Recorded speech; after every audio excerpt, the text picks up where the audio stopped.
Chapter 26. I thought about who lived closest. It was Sonia, who lived just down the hill. I went to her, and even before I announced myself, she'd clambered out of her burrow and had come to me, rubbing sleep from her eye. "I smelled you and heard you," she said groggily, "and I saw what they did. I'm so sorry. It must have been today." Until that moment, it hadn't occurred to me that they had done this in the last few hours. It had to be. How had they known I would be gone? "It's a nasty thing," she said. "It's nasty and brutish." I had never heard her so passionate. Her anger made me feel good. I can't explain it. It's like she took the fire inside me, put it in a torch, and then set it between us. It was no longer just mine. "Tonight sleep here," she said. "There's plenty of room." When I looked doubtful, she pushed some eucalyptus leaves out of the way to reveal that her dugout was vast, interrupted only by sticks and logs that we shoved away to make room. That night I slept fitfully. I was used to the smell of my own home, my own things, and Sonia's dwelling was cleaner than mine and smelled only of dirt and Sonia herself. While my nose tried to get used to this clean Sonia smell, my mind was darting about, thinking of the terrible things the humans had done to my home, and about the coyote or coyotes who might be roaming our park. In all my millions of days, so much had never happened in so short a span. I was dizzy and dazed and did not find rest until the night's smallest hours. At first light, I snuck out, careful not to wake Sonia, and I ran to the ocean, wanting space, wanting light and air. I sprinted on the beach, helping the world turn, and when I was tired, I jogged across the road to the windmill, looking for the goats, and specifically for Helen. I found her, as I had before, alone. "Oh, hi," she said when she saw me. She had a beautiful voice, musical like birdsong and crisp like fresh rain. I looked around and noticed that the endless expanse of weeds was just about gone. "Did you goats eat all of this?" I asked. "Oh, sure," she said, "and we've actually been going sort of slow compared to usual. The prickly weeds take a bit longer than the non-prickly weeds. You should see us go at those. You're up early. Any special reason?" Now, there was something so open about her. Her eyes were so warm and her voice was so clear that I told her about my hollow becoming a wall. And by the end, my voice was breaking and my throat was closing and my eyes were wet, and I was angry at myself for letting all of these things happen. But she looked at me with great kindness and just the right amount of annoyance. "That is just awful," she said. "Who would do such a thing?" "Some humans, I suppose," I said. "Well, that is unacceptable," she said. "Just unacceptable. Although I suppose I don't have a home either." She told me that she and her fellow goats were shuttled from place to place and usually slept in the open air, and that was as far as she could remember, and as far as she could remember, she'd rarely, if ever, slept in the same place twice. Now it was my turn to think something was unacceptable. "But that's what I'm used to," she said. "The adventure of new places, new sights, makes it worthwhile." The thought of new places got me thinking about the bison, and I told Helen about my plan to free them. "Bison, eh?" she said. "I've seen bison. I remember one time traveling on a train for many days, and when we stopped, we were in a vast plain ringed by snowy mountains, and all around us were bison. They are picky eaters." There was so much in what she said, so many revelations and mysteries, that I paused for a moment to take them in. First, she said that she had seen bison, many bison, somewhere other than here, and that took my breath away. I had only known the 3 bison here, so had never considered the possibility that there could be more, many more, somewhere across the sea. And they lived where? In a vast plain ringed by snowy mountains? I did not know this word, snowy, and I asked her about it. She explained snow, not that it made any sense, really. It seemed so silly and unnecessary and weird. And then, once she was done, I realized that I didn't know what the word mountain meant either. A mountain is like a rock, but 100,000 times bigger, she said. And this made little sense to me either. She seemed to know I was confused. "You see that boulder over there?" she asked, and nodded to the great boulder on the beach, which served as the end point of the sand as we knew it. I'd never been beyond this boulder, actually. It was jagged and steep, and there seemed to be no point in climbing it, especially given as it was covered in bird feces. "Well," Helene said, "a mountain is like that boulder, but so much huger. If it took you 10 seconds to climb that boulder, it would take you 10 days to climb a mountain." Now this to me made sense. Much of what Helene said made sense and opened my eyes. So much so that I spent every day with her for some time, listening and asking questions and hearing her talk about things like deserts and lakes and creatures I'd never heard of and scarcely believed. She described animals with impossible combinations of fur and hooves and horns, and in numbers that overwhelmed my mind. Everything she said about the mainland made it seem that not only were we on an island, but that we were on a very small island, which contained only a fraction of the things that existed in the world. Helene described these things casually, never allowing me to feel ignorant, and when I told her stories of the park, she listened closely and asked very good questions, laughing and oohing at all the right times. She was a very good talker and a very good listener, and I have to admit I drank from her mind as I would from a perfect spring after a long, hot day.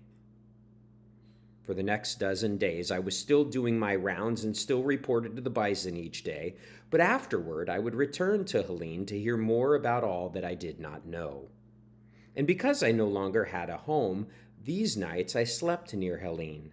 She had a knack for choosing spots under the brambly trees that kept us warm from the ocean breeze, and we talked until we fell asleep.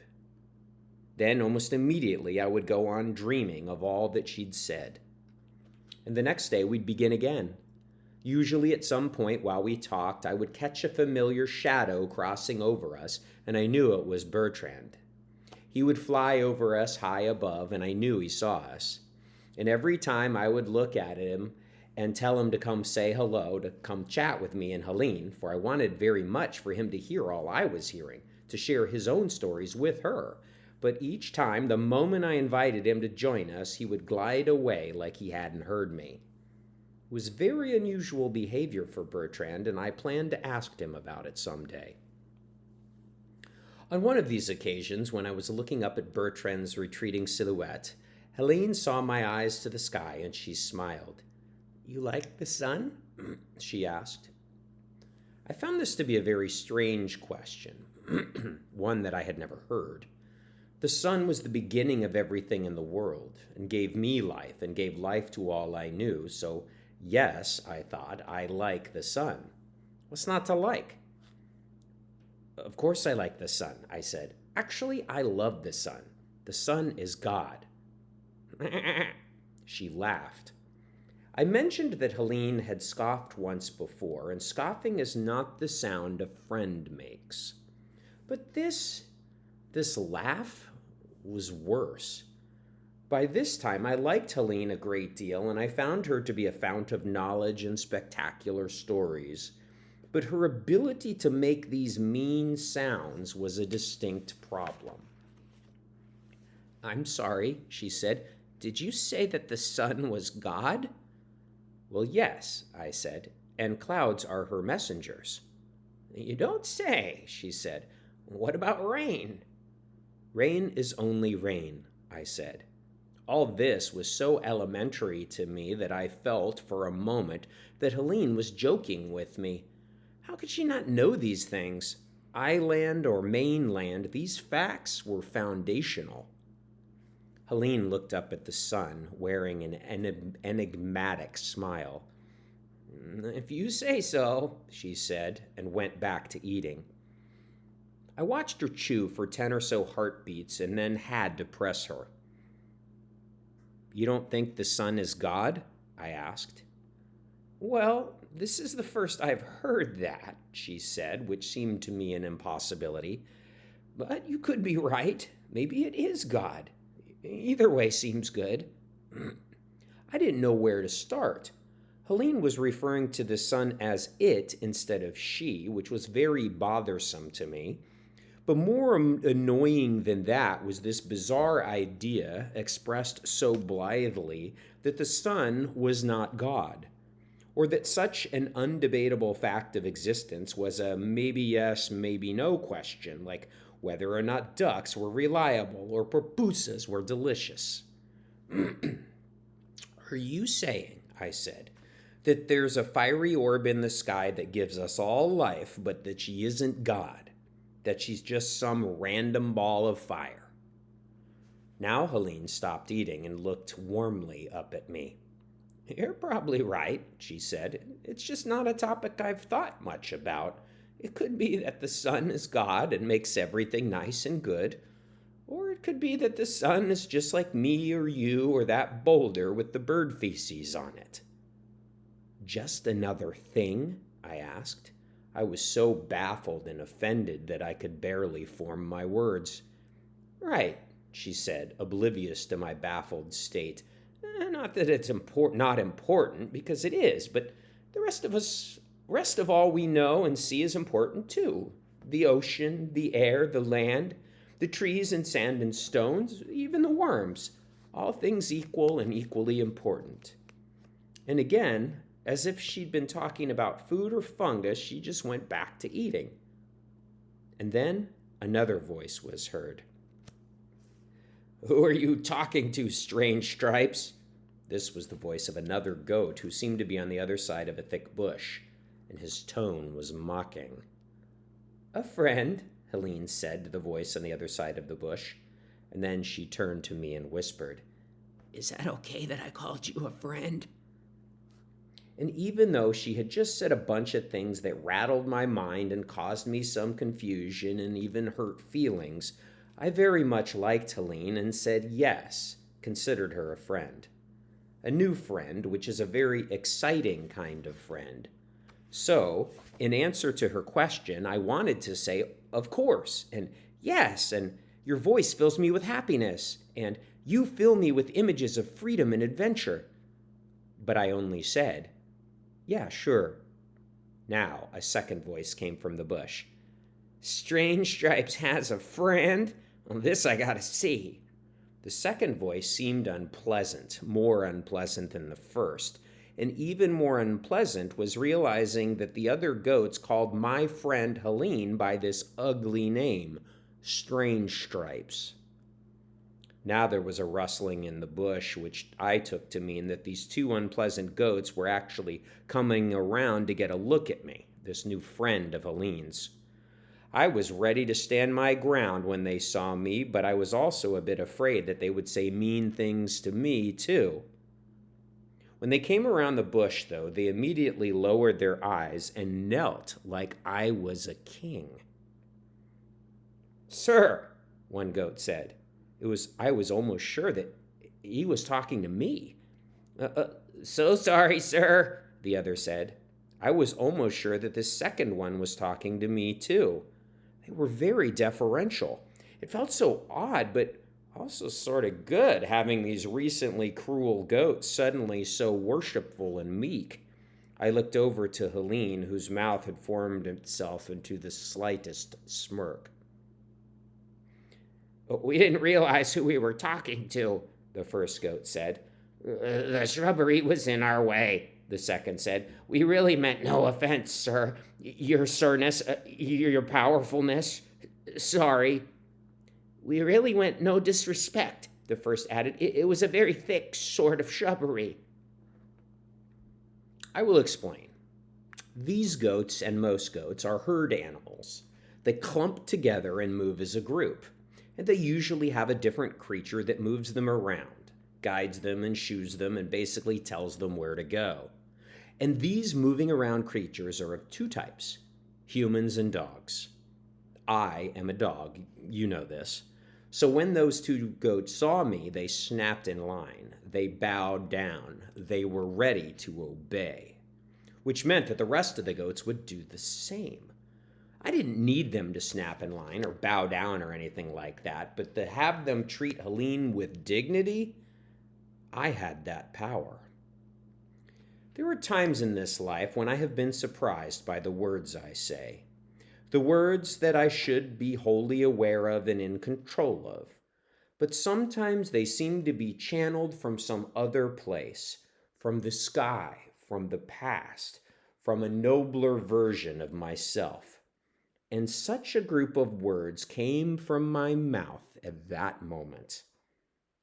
I said, "You disappoint me." I said this to the cruel goats who were sneering and snickering at my friend Helen. And then I stared at them for a very long time. Oh, the looks in their eyes. It was something like terror, something like apology, something like shame. "We are so sorry," one of them said. "We are embarrassed," the other said. Out of the corner of my eye, I could see Helen.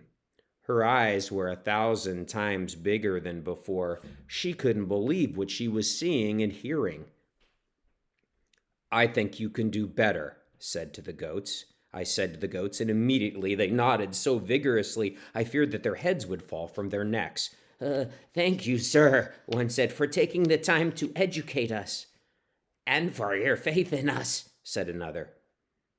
And then I went further, and even while saying these next words, I worried that I was going far too far. "Henceforth, among your kind, there will be no differentiation based on tiny deviations of physical form. There will be no snickering based on things like the sort of cross stripes one of you has or doesn't have, or the direction one's fur goes, or the color of your eyes or hooves. Such behavior is an affront to the dignity of your species. Is that understood?" The two goats before me nodded gravely, and I looked beyond them to see that a crowd of other goats had heard too, and they were fixed in place, grave agreement in their eyes. I couldn't think of anything else to say, so I said, "Now go forth and eat some weeds."